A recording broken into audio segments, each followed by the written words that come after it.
आज इस वीडियो में हम किंगडम प्रोटिस्टा कर रहे हैं, है ना। तो इससे पहले जो है बायोलॉजिकल क्लासिफिकेशन के 2 पार्ट्स हो चुके हैं, जिनमें हमने सबसे पहले जो है इंट्रो किया है और दूसरे पार्ट में जो है हमने किंगडम मोनरा किया है, ठीक है। अगर आप में से किसी ने भी जो है वो वीडियो नहीं देखी है तो मैं ऊपर आई बटन पर जो है लिंक दे दूँगा, है ना। वो दोनों जो है आप पहले देख कर आइए, है ना। उससे जो है आपको क्लियरिटी हो जाएगी कि ये चैप्टर है किस बारे में। उसके बाद जो है किंगडम प्रोटिस्टा पढ़ेंगे तो आपको ज़्यादा अच्छे से समझ आएगा, ठीक है। एक और टिप मैं स्टार्ट करने से पहले देना चाहूँगा कि यार भाई, अपनी जो एनसीईआरटी है ना वो साथ लेकर बैठो, ठीक है। और पहले अगर हो सके तो पहले पढ़कर भी बैठो वो टॉपिक जो मैं पढ़ा रहा हूँ या जो आप पढ़ने वाले हो, ठीक है। चाहे मेरी वीडियो ना भी हो, है ना, इससे फ़र्क नहीं पड़ता, लेकिन आप जो पढ़ रहे हो ना तो आपको साथ के साथ क्लियर होता जाएगा कि एनसीईआरटी में क्या लिखा हुआ है। क्योंकि यार एनसीईआरटी में अगर आपने ध्यान से नहीं देखा कि क्या लिखा हुआ है तो आप मतलब गारंटेड फेल होगे, है ना। तो आपके नंबर नहीं आने वाले, एटलीस्ट नीट में तो कभी भी नहीं आने वाले, ठीक है। तो मैं ये आपको बता दूं कि एनसीईआरटी मस्ट है ना। अपने साथ लेकर बैठो, आप पहले पढ़ के रखो, सबसे बढ़िया है ना।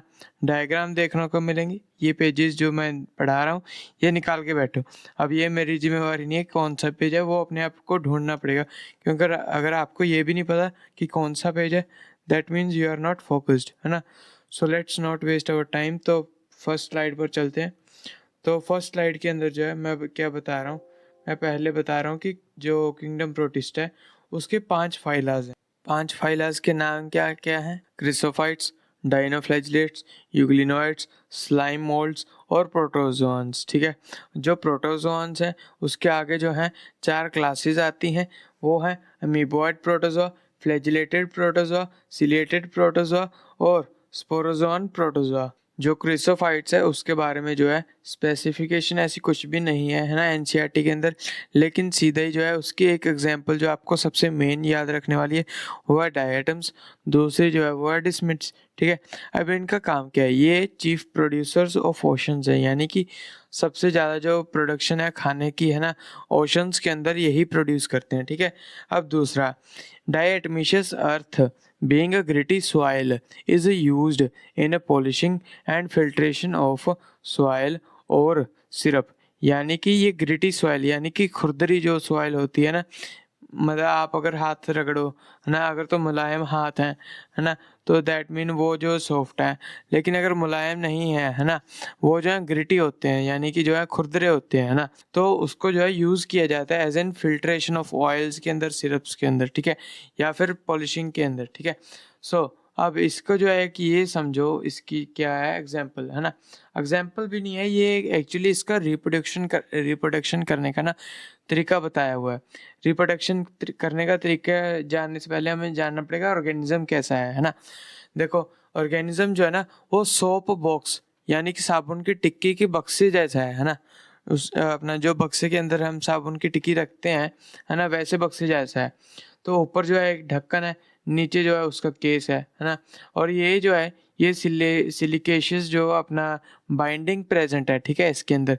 अब क्या होता है जब रिप्रोड्यूस करना होता है इन्होंने, तो क्या होता है, ये जो सिलेशियस अपना कंपाउंड होता है ये टूट जाता है, ब्रेक डाउन हो जाता है, जिसके कारण जो है ये ऊपर वाला ढक्कन अलग हो जाता है, नीचे वाला ढक्कन अपना अलग हो जाता है। अब क्या करता है, जो ऊपर वाला ब्राउन वाला ढक्कन है, ऊपर वाला ढक्कन है, बड़े वाला ढक्कन है ना, वो तो अपना जो है नीचे वाला अपने आप प्रोड्यूस कर लेता है अपना, ठीक है, नया वही वाला ब्लू वाला इसने प्रोड्यूस करती है। लेकिन ये छोटे वाला यानी कि ब्लू वाला जो है ना, थोड़ा डार्क हो गया, लेकिन ये ब्लू वाला जो है ना, ये क्या करता है, ये अपने से छोटा यानी कि इससे भी छोटा बना लेता है, देखो रेड वाला। अब इसमें क्या हुआ, अब ये ब्लू वाले ने तो फिर से वही अपना रेड वाला ही बनाया जाएगा। अब ये रेड वाला छोटा था, अब रेड वाले ने फिर से अपने से भी छोटा बना लिया। अब आप कहोगे भैया ऐसे तो चलते चलते ऐसे चलते चलते तो जो है बिल्कुल छोटा हो जाएगा, उसके बाद फर्दर तो मतलब बहुत ही ज़्यादा छोटा ही हो जाएगा, है ना। तो बिल्कुल सही बात है, ये जो ऐसी डेथ होती है इनकी, है ना, जो इस तरफ जाते हैं उनकी डेथ नहीं होती, उनकी बस नेचुरल डेथ होती है। लेकिन इस तरफ जो है वो एवोल्यूशनली डेथ होती है, या फिर कह लो छोटा होने की वजह से जो है वो जो है बिल्कुल कंपाउंड ख़त्म ही हो जाता है ना। सो आई होप आपको ये जो पॉइंट है ये समझ आ गया होगा। अब नेक्स्ट पर चलते हैं, तो नेक्स्ट पर आता है हमारा डाइनोफ्लैजिलेट्स, है ना। जो डाइनोफ्लैजिलेट्स है, डाइनोफ्लैजिलेट्स की मैं सीधा एग्जाम्पल के ऊपर बात करूँगा। तो सीधा जो एग्जाम्पल के ऊपर बात करें तो रेड डाइनोफ्लैजिलेट्स जो है इसकी मेन एग्जाम्पल है, ठीक है। ये जो है अपना हमेशा इसके कारण जो है जो सी यानी कि नदियाँ जो हैं वो रेड अपीयर होती हैं, है ना। और इसका एक और ऑल्सो रिलीज टॉक्सिन्स इन विच किल्स अदर मैराइन एनिमल्स, यानी कि ये जो ऑर्गेनिज्म है ये कुछ टॉक्सिन्स प्रोड्यूस करते हैं जिनके कारण जो है मैराइन एनिमल्स, है ना, मर जाते हैं। अब ये आपको समझ आ गई। उसके बाद ये लास्ट पॉइंट जो है, ये देखो ये जो है गाइनोलेक्स ये जो है इसका जीनस है, ठीक है। आपने जो है अगर आपने लिविंग वर्ल्ड नहीं देखा भैया तो पहले जो ऊपर आई बटन पर लिंक दिया हुआ है वो देख लो, है ना, देख लो। उसके बाद जो है आपको पता लग जाएगा जीनस क्या होता है, क्या किंगडम क्या होता है, केपीसी ऑफगस क्या होता है। जिसने तो मेरा लिविंग वर्ल्ड देखा है ना, क्योंकि लिविंग वर्ल्ड इतना बढ़िया पढ़ाया हुआ है मैंने, उसका एनसीईआरटी जो है बस उठाने की ज़रूरत ही नहीं पड़ती, अपने नोट्स बनाते जाते हैं ना हम, तो एनसीईआरटी वाला ही लिखा हुआ है ना हमने। अब कई बच्चे कहेंगे अगर आप तो एनसीईआरटी पढ़ने से मना कर रहे, नहीं, मैंने एनसीईआरटी में से ही निकाल के जो पॉइंट्स है ना लिविंग वर्ल्ड के अंदर डालें, अपने हर एक नोट्स के अंदर एनसीईआरटी से ही निकाल रहा हूँ, ठीक है। तो आप जो है ये याद रख लो जीनस क्या होता है ना। अगर आपको नहीं पता फिर से मैं कह रहा हूँ, ऊपर आई बटन पर लिंक है ना, जाकर देख लो। अब जो नेक्स्ट जो अपना स्लाइड आती है उसके अंदर जो है मैं आपको बता रहा हूँ यूग्लिनोइड्स और स्लाइम मोल्ड्स के बारे में, ठीक है। पहले हम यूग्लिनोइड्स के बारे में पढ़ते हैं। यूग्लिनोइड्स जो है ना वो fresh water stagnant fresh water के अंदर जो है प्रेजेंट होते हैं, ठीक है। स्टेगनेंट यानी कि खड़ा हुआ स्थिर पानी, और फ्रेश वाटर यानी कि अच्छा साफ पानी, ठीक है। साफ पानी के अंदर लेकिन स्टेगनेंट खड़े हुए पानी के अंदर जो है यूग्लिनोइड्स मौजूद होते हैं, ठीक है।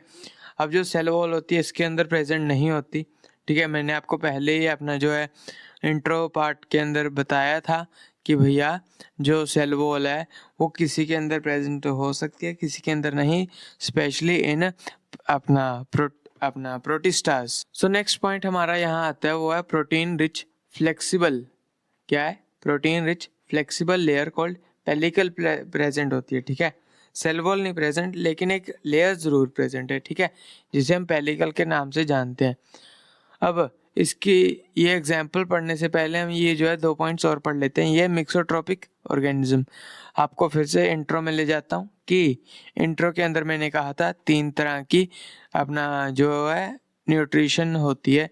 एक होती है ऑटोट्रॉफिक, दूसरी होती है हेटरोट्रॉफिक, तीसरी जो है वो है मिक्सोट्रॉपिक, यानी कि जो अगर तो उनके पास फूड अवेलेबल है वो काहे को अपना मत्था पच्ची करें, है ना, काहे को वो जो है अपना वो करें कि फूड जो है प्रोड्यूस करें, ऑटोट्रॉफिक बने, है ना। इसी के कारण जो है वो हेटरोट्रॉफिक रहते हैं। लेकिन जो अब अगर मान लो कि उनके पास खाने की कमी होगी, है ना, फूड की कमी है आसपास मीडियम के अंदर, वो जो है ऑटोट्रॉफिक बन जाते हैं, है ना, अपना खाना खुद प्रोड्यूस कर लेते हैं। इसी को हम कहते हैं मिक्सोट्रॉपिक ऑर्गेनिजम्स, ठीक है। अब इसकी एक और बात है जो है वो है 2 फ्लैजिलास। इसके अंदर 2 फ्लैजिलास प्रेजेंट होते हैं, एक लंबा एक छोटा प्रेजेंट होता है, ठीक है ना। अब इसकी एग्जांपल भी पढ़ लेते हैं, वो है यूग्लिना याद रखना बहुत ही आसान है, मिलता जुलता शब्द है यूग्लिनोइड से, ठीक है। अब आगे आ गया हमारे पास स्लाइम मोल्ड पे जो है ये है सेप्रोफिटिक यानी कि हेटरोट्रॉफिक। ये तो आपको समझ आ गया होगा कि ये जो सेप्रोफिटिक होता है वो अपना हेटरोट्रॉफिक का ही पार्ट है, ठीक है ना। तो अब जो है अगली जो मैं बता रहा हूँ कि ये कहाँ प्रेजेंट है, body moves with the dying twigs. पहले तो मेरी बात समझो, डाइंग ट्विग्स क्या होता है, डाइंग ट्विग्स होते हैं जो कि अपना या फिर कह लो सूखे पत्तों का जो अपना कूड़ा होता है ना, जैसे कि हम बाहर अपने लॉन में या फिर गार्डन्स में झाड़ू लगाते हैं, वो जो सूखे पत्ते इकट्ठे करते हैं उसे कहते हैं हम डाइंग ट्विग्स, है ना, डिकेइंग ट्विग्स, ठीक है। तो ये जो है स्लाइम मोल्ड्स वहाँ प्रेजेंट होते हैं, ठीक है। और जहाँ जहाँ हम इसे अपना कूड़े को उठाते हैं, है ना, डस्टबिन में डालते हैं, डस्टबिन से आके जो है खाड़ी वाला उठा के ले जाता है, वो साथ ही घूमते जाते हैं ना, साथ ही चले जाते हैं, ठीक है। अब इसके बाद जो इसकी दो चीज़ें हैं कि ये जो जब फेवरेबल कंडीशंस होता है ये जो है प्लाज्मोडियम टाइप बॉडी होती है इनकी, लेकिन अगर अनफेवरेबल कंडीशंस हों तो ये क्या करते हैं, स्पोर्स बनाकर छोड़ देते हैं, ठीक है। जिससे क्या होता है, इनका जो वंश है या फिर जो कह लो कि इनकी जो ऑर्गेनिज्म है ना, या इनकी स्पीसीज़ है वो ख़त्म नहीं होती, है ना, जिसके कारण जो है ये सर्वाइव कर लेते हैं अनफेवरेबल कंडीशंस के अंदर भी, ठीक है। हाँ भी, अगर समझ आ गया हो तो हम लास्ट पार्ट पर चलें प्रोटिस्टा के।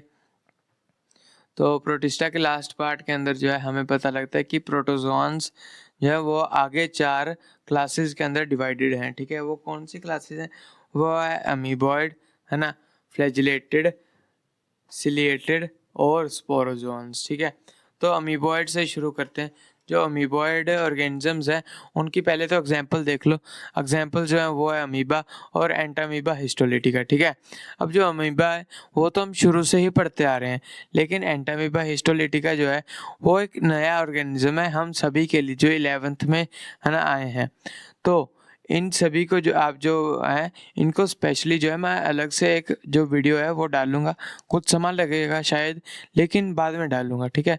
अभी इसको जो है यूगली अपना एंटामीबा हिस्टोलिटिका, क्योंकि ये जो है डाइजेस्टिव सिस्टम चैप्टर के अंदर फिर से आएगा, तो उस समय मैं जो है आपको पढ़ा दूंगा, ठीक है। ये एक डिजीज़ कोज करता है, थोड़ा बहुत बता देता हूँ कि ये एक डिजीज़ कोज करता है हमारी इंटेस्टाइन के अंदर, है ना, जिसके कारण जो है हमें जो है लूज मोशंस लग जाती हैं या फिर हमारे जो डाइजेस्टिव सिस्टम है वो ख़राब हो जाता है, ठीक है। So without wasting any time हम जो है अपना अगला जो बात है वो पढ़ लेते हैं। वो है present in water and moist soil, है ना। ये जो प्रेजेंट होते हैं पानी के अंदर और मॉइस्ट सॉइल के अंदर। अब इनका न्यूट्रिशन कैसे होता है, खाना पानी कैसे चलता है ना, दाना पानी इनका ऐसे चलता है कि यार देखो, ये सूडोपोडिया तो आपको समझ आता होगा ना। सूडो यानी कि झूठा, फॉल्स, पोडिया यानी कि लातें या फिर बाहें। ये जो आपने देखा ही होगा कि अमीबा कैसे अपना डाइजेशन करता है, वो एक उसकी प्रॉपर बॉडी नहीं है ना। वो जो है जब मीडियम के आसपास जो है उनका खाना प्रेजेंट होता है, वो क्या करता है, अपना जो है बाहें फैलाता है, बाहें फैलाकर उस खाने को जो है इनगल्फ कर लेता है। इसे कहते हैं हम सूडोपोडिया। अगर आप देखना ही चाहते हैं बहुत ही अच्छे डिटेल में, है ना, वीडियो के अंदर, तो आप जो है यूट्यूब पर सर्च कर लीजिए, आपको मिल जाएगा सूडोपोडिया न्यूट्रिशन, ठीक है। सो नेक्स्ट पार्ट जो है वो है अपना फ्लैजिनेटा, अपना फ्लैजिलेटेड, या फिर इसके अंदर जो है हमें फ्लैजिला प्रेजेंट होता है। ये तो साफ साफ इसके जो है अपना उससे ही पता लगता है कि इसके नाम से ही पता लग रहा है। अब इसकी एग्जांपल आपको जो है शायद उसके अंदर ना भी प्रेजेंट हो, है ना, अपना एनसीईआरटी के अंदर थोड़ी सी बाहर पढ़ा रहा हूँ क्योंकि ये जो है क्वेश्चंस आ जाते हैं, है ना। और स्पेशली इसको जो है अपना नीचे वाले के तो आपको एग्जाम्पल एक चीज़ भी याद करवाऊंगा, ठीक है। सो देखो ध्यान से कि ये देखो, लिशमेनिया डोनोवानिया जो है एक काला अजर कोज करती हैं, ठीक है। क्या करती हैं, काला अजर कोज करने वाला ऑर्गेनिज्म का नाम है लिशमेनिया डोनोवानिया। ये तो मैं गारंटी कहता हूँ आपने 8th में या 9th में पढ़ा ही होगा, ठीक है। अब जो नेक्स्ट पार्ट है वो है ट्राइपेनोजोमा गैम्बियंसिस। ट्राइपेनोजोमा गैम्बियंसिस जो है, पहले तो हम उसको छोड़ो, चलो हम पहले जो है ये वाला पढ़ते हैं, यो पढ़ते हैं, है ना, अपना try sleep in glossy taxi. Try sleep in glossy taxi यानी कि समझो, कहता है कि आप सोने की कोशिश करो ग्लोसी टैक्सी के अंदर। ये इससे साफ पता लगता है कि स्लीपिंग सिकनेस है ना, यानी कि हमें सोने की कमी होती है, हमें जो है नींद नहीं आती, है ना, तो इसे हम जो है स्लीपिंग सिकनेस कहते हैं, ठीक है। उसके ट्राई से हमें क्या पता लगता है, ट्राई से हमें याद रहता है कि ट्राइपेनोजोमा गैम्बूजिया अपना गैम्बियंसिस जो है इसका जीनस है, ठीक है। जीनस और स्पीसीज का साइंटिफिक नेम है, ठीक है। अब जो हमारे पास आ गया ग्लोसी, ग्लोसी से आपको गैम्बियंसिस पता लग सकता है, ठीक है। अब जो टैक्सी है, ये टैक्सी का ना, टैक्सी क्यों है, टैक्सी यानी कि कैरी करने वाली, है ना। अब यही बिल्कुल सही बात है कि ये कैरी अपना जो टेस्टिस फ्लाई है ये इस स्लीपिंग सिकनेस का वेक्टर है, यानी कि इसे जो है कैरी करता है ना, इसीलिए जो है टैक्सी अच्छा शब्द है टेस्टिस फ्लाई को याद रखने के लिए, ठीक है। अब नेक्स्ट हमारे पास आ जाता है सिलिएटा। सिलिएटा से पता लगता है कि सीलिया प्रेजेंट होगा, तो सीलिया की सीधा एग्जांपल याद करो, मैं गारंटी कहता हूँ इससे और कोई भी क्वेश्चन नहीं आने वाला। जो जो क्वेश्चन बन रहे हैं मैं सारे के सारे अपनी वीडियोस के अंदर डालता ही डालता हूँ, ठीक है। चलो, तो अगर फिर भी न कई बार हो जाता है, हाँ भाई, तो समझ आ गया ना, बस इतना ही पढ़ना है हमने इसके इंसिलेटेड के अंदर। उसके बाद जो है हमारे पास आ जाता है स्पोरोजोन्स, ठीक है। स्पोरोजोन्स जो है, इसके नाम से थोड़ा बहुत हमें पता लगता है कि स्पोर यानी जो कि स्पोर प्रोड्यूस करते हैं, या फिर उनकी लाइफ साइकिल के अंदर जो है एक स्पोर की स्टेज आती है, ठीक है। एक स्पोर की स्टेज आती है, इसके हमें जो है उसकी जो है लाइफ से पता लगता है, ठीक है ना। इसकी जो है एग्जांपल भी पढ़ लेते हैं, ये है प्लाज्मोडियम। तो मलेरिया कोजिंग जीन जो है प्लाज्मोडियम ही होते हैं, ठीक है। एक प्लाज्मोडियम या फिर मलेरिया कोजिंग जीन, मलेरिया के बारे में जो है एक स्पेसिफिक वीडियो जो है मैं बनाने की सोची है, थोड़े ही दिनों के अंदर वो भी आएगी, ठीक है। तो अब ओहो, मैं पीछे रह गया कि ये जो है स्पोरोजोन्स जो होते हैं, इसके बारे में बता रहा था मैं। स्पोरा यानी कि जो स्पोर प्रोड्यूस करते हैं, ठीक है।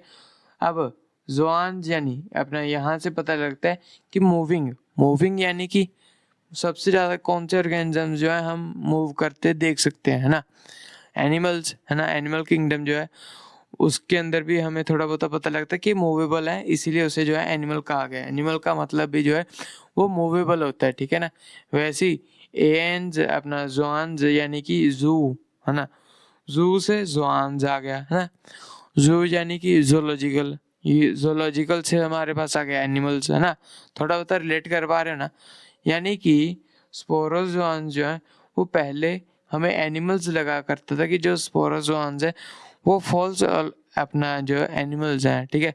लेकिन बाद में हमें पता लग गया ये जो है प्रोटिस्टा ही हैं, ठीक है। अगर आप बायोलॉजिकल क्लासिफिकेशन का प्लेलिस्ट देखना चाहते हैं तो आप ऊपर वाली प्लेलिस्ट पर क्लिक कर कर जो है दोनों वीडियोस और जो आगे वाली वीडियोस है आने वाली वो भी देख सकते हैं, ठीक है। लेकिन अगर आप हर्माफ्रोडाइट के बारे में जानना चाहते हैं ना, हर्माफ्रोडाइट एनिमल्स को याद रखना चाहते हैं, तो आप नीचे वाली वीडियो पर क्लिक कर सकते हैं।